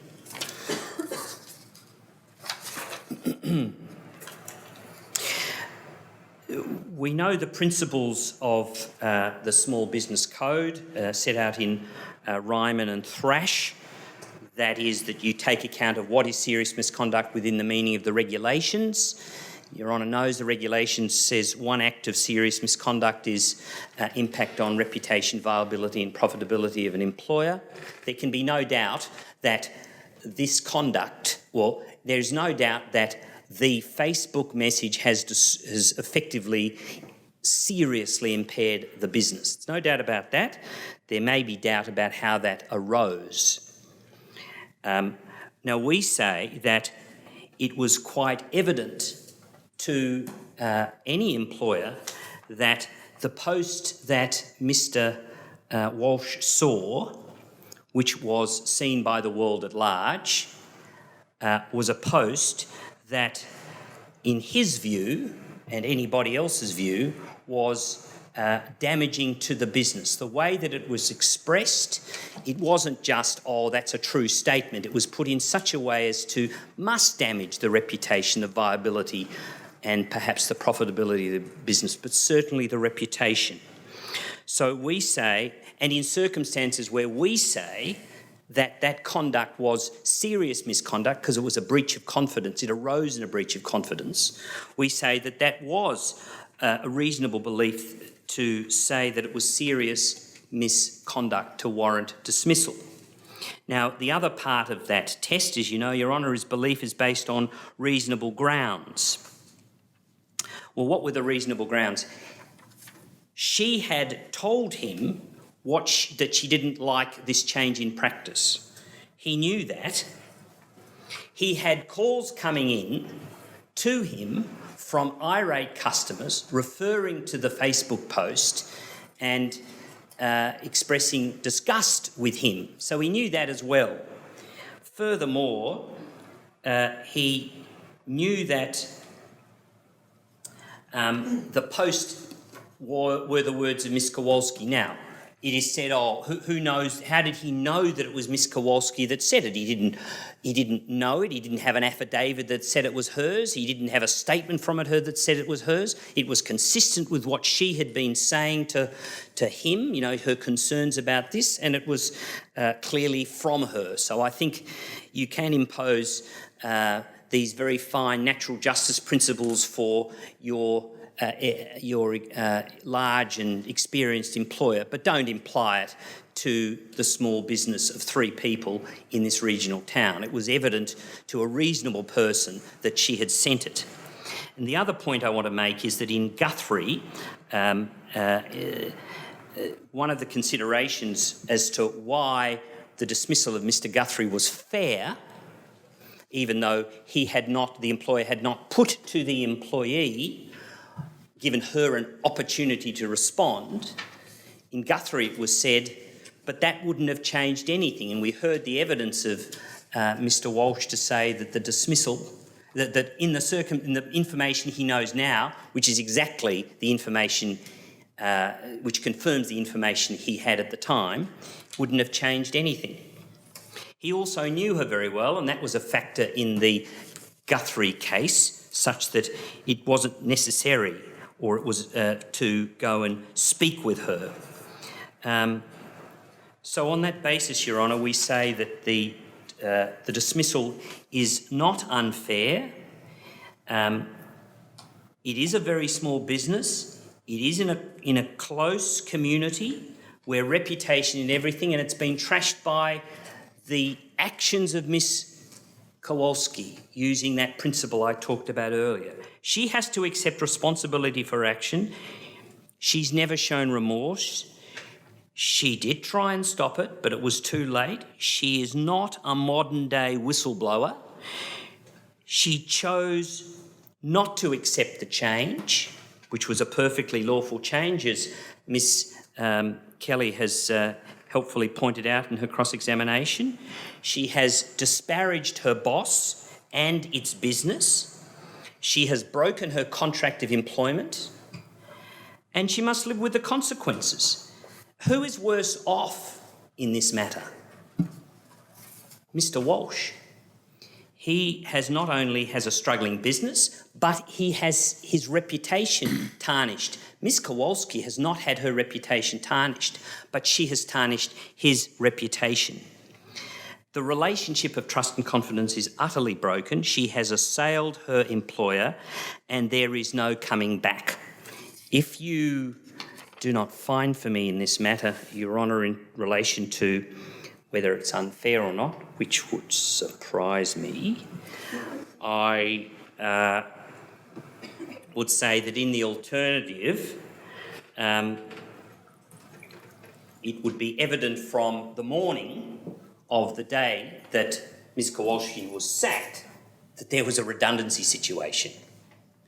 And it's clear that that today there is not enough work for two people. So we say that pretty quickly there would have been a redundancy situation. We don't know who would have picked, but Ms. Kowalski is no longer employed and accordingly there's no work for her. There's no entitlement to redundancy pay under the Small Business Code and the most that she would have got if it had been a genuine redundancy process was 2 weeks, and that would we say would be the limit of what she's entitled to, but she must live with the consequences she created. Please, Your Honour. In view of the time, normally I'd ask the applicant's representative to reply. Is there any short points you want to make, or are you content to go Your to Honour, if decision? Your Honour were to deny me a right of reply, I might be forced to the position of an apprehended bias application because you permitted my learned friend to speak for quite some time. Sure. But given the time, Your Honour, I won't detain you by making such an application. Thank you, Ms. Keller. Yes, I'm grateful. So I want to put the question then to the audience and see which way you would decide the matter. As you can see, there have been, essentially the case falls this way, that the applicant's argument is, well, look, I just had a private conversation with my best friend and unbeknown to me, without my consent, it's been broadcast more widely. I acted as quickly as I could to have it taken down when I became aware of it. The employer's case is, well, none of that really matters. The applicant was the one who started the ball rolling. None of this would have happened if the applicant hadn't made the comment to her friend on social media. And the consequence of that must be brought home to the applicant. And the consequence, as you've heard, is the damage to the business. And as you've also heard, the question then is, did Mr Walsh have reasonable grounds for believing that Ms Kowalski's conduct was serious misconduct? Now, those of you who think that he did have reasonable grounds and therefore the dismissal was fair, if you can put your hands up now. Well, Mr Walsh, I thought you might agree. Okay. You can also be uncertain, if you, those who felt that he did not have reasonable grounds and that the dismissal was unfair. Okay. Those who thought it was unfair, why do you think it was unfair? Anyone, really? Doesn't matter, it's not really a test. There's no particular, there's no right or wrong answer in relation to cases like these. Surely the key issue here is the question of to what extent communication is actually private. Mm-hmm. Because the key issue with social media, and in fact with most forms of electronic communication, is that people treat them as though they were a private conversation. Yeah. People send emails as though they were talking to somebody in the corridor. The reality is that any time you engage in a form of electronic communication, be it an SMS, an email, a communication on social media, you create a piece of content which is capable of being republished thousands of times, copied and recopied and disseminated wherever. And it is both republishable and attributable. Mm. Right? So, I guess the question in my mind, you notice I didn't raise my hand for either side. That's partly because I'm an employer. Mm. right? And I can see the perspective that was taken on the employer's side, although I would have to say I wouldn't dismiss an employee that way.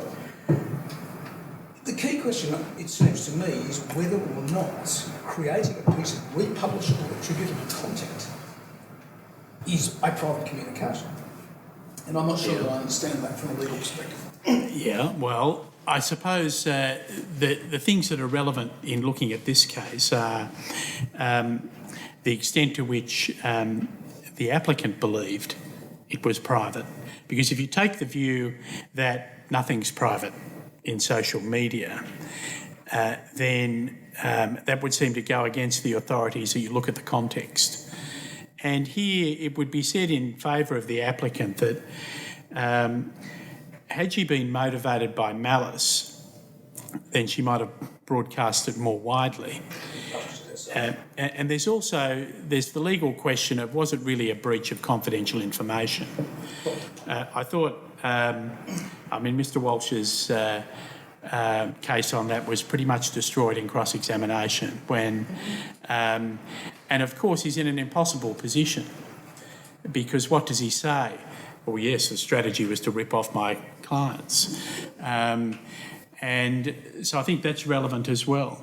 But it does show, it illustrates the dangers of electronic communication.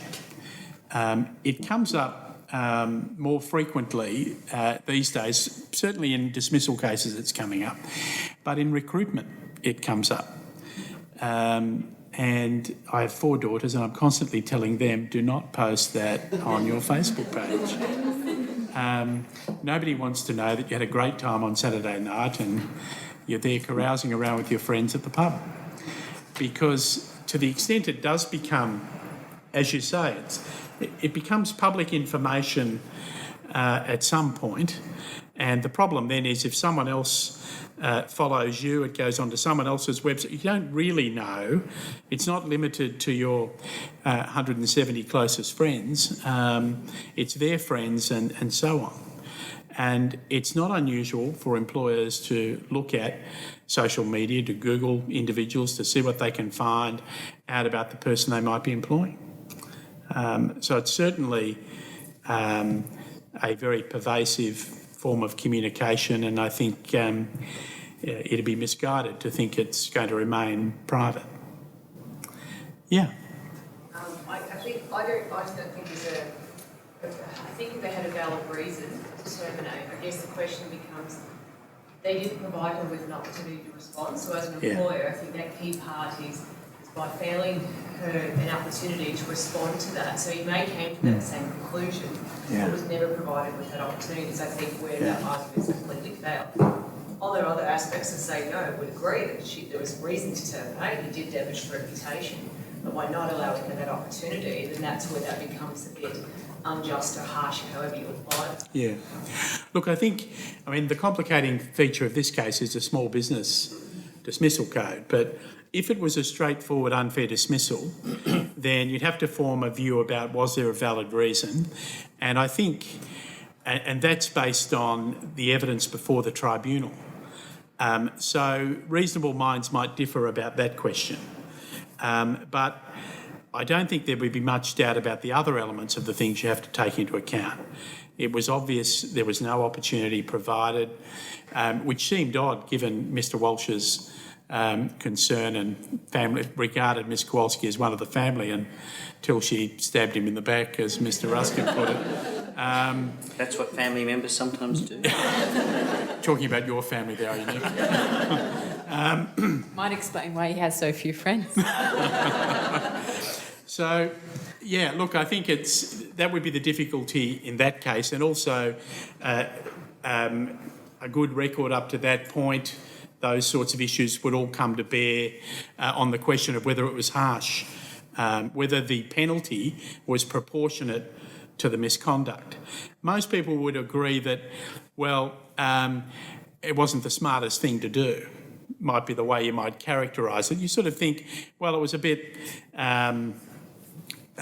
silly, a bit unguarded. Then you sort of condition that with, well, she thought she was only talking to one person. Now, that might have meant she made an error of judgment, but the question then becomes, is it an error of judgment that warrants the termination of her employment? To what extent does the Small Business Dismissal Code absolve the employer of the obligation to conduct an internal investigation and confront the employee with those findings? Well, pretty much completely. The procedural fairness elements are put aside for that, for the Small Business Dismissal Code, but you still need to show the fundamental question still has to be answered. You have to show that the Commission has to be satisfied that you had reasonable grounds for believing that the behaviour constituted serious misconduct. And look, I think in this case, to the extent it's argued that it was a breach of confidential information, I'm not sure that's made out. Mainly because of the evidence given that, I freely told all the... and you can you need to separate, Mr Ruskin's argument is that, it was a strategy, and and the elements that were confidential it was to meet the competition over the road and we were losing money. Well, those aren't elements of the strategy. Those are the matters that led to the strategy, or that caused it to come into effect. The strategy was to put new parts in the car so you make more money because of the margins higher. So the strategy wasn't confidential. The reasons for it might have been, so there might be that point of distinction as well. Okay, can I just make some quick comments about what you've heard from the advocates?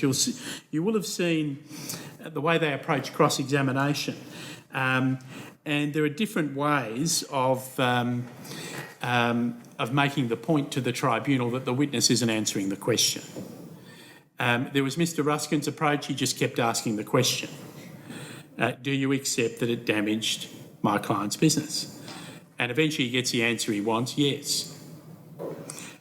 Or Ms Kelly's approach, which is, you seem to be having trouble answering my questions in a straightforward way. Let me put the question to you again, making the point that he's being evasive, he's not answering the question. And what they're doing there is because they know that to some extent this is going to be a credit case. So they put that on the record, they repeat it, they make sure that I'm aware of it so that they can make their point later. And then there's the linkage to the witness's credit, the witness was evasive, etc. I think it's important where you can, if you're in this situation, try and reach some agreement with the person on the other side about, well, what's in dispute and what does the tribunal have to decide. So there's no issue that the applicant's employment was terminated, that she was otherwise protected by the unfair dismissal regime. No issue about the test. And it just thins the issues down, focuses the tribunal on the issue it has to decide, and it goes much quicker. The witnesses in this case were two of our staff members who are playing their role. And what you would have seen is that straightforward answers are better. If you're ever a witness, just give answers to what you know to be facts. Whenever you start to try and run your case or to make submissions, then you're going to get into trouble. And you saw that Mr Walsh was not wanting to answer the question because he knew the question would be damaging. Whereas Ms Kowalski, although had to be asked once or twice, then said yes, didn't try to embellish, and that also goes to credit. If you make an admission against your interests, well, you're seen as being a more straightforward witness. The cases, when you're referring to a case, you need to bring it back to the facts here. How is it relevant to what the tribunal's got to decide? Hand up a copy of a case and provide a copy to your opponent. Usually the one you hand up will be tagged at the relevant paragraph so the bench can go to it more quickly than your opponent can. Whilst you give your opponent a copy of the case, you don't necessarily help them with where it might be that you're going to. So they're sort of playing catch-up while you rattle through them. I think, this evening we've had the benefit of two experienced representatives. On your behalf, I'd like to thank them very much for their participation. I'd also like to thank the members of our staff who've given their time this evening to participate in it. We'll have a ceremony later where the Law Week Academy Award will be awarded for one of the witnesses in the 3 moots, and we'll see who the lucky recipient is of that. Now what we would normally do is formally adjourn the proceedings. Before I do though, does anyone have any questions or anything either about what you've seen here this evening or about processes generally? There'll be some staff members outside the door that'll have an information sheet that'll show you where you can get some other information on these sorts of cases. We have a bench book on our website that gives you some material, some online information sheets. There's a virtual tour that you can go through on our website as well. And if on looking at any of that you think we can improve any of it, please let us know. Thanks very much for your attendance. I'll make a short presentation to Council, but after we formally adjourn for the purpose of the recording. We'll adjourn. All stand, please. Thanks for coming.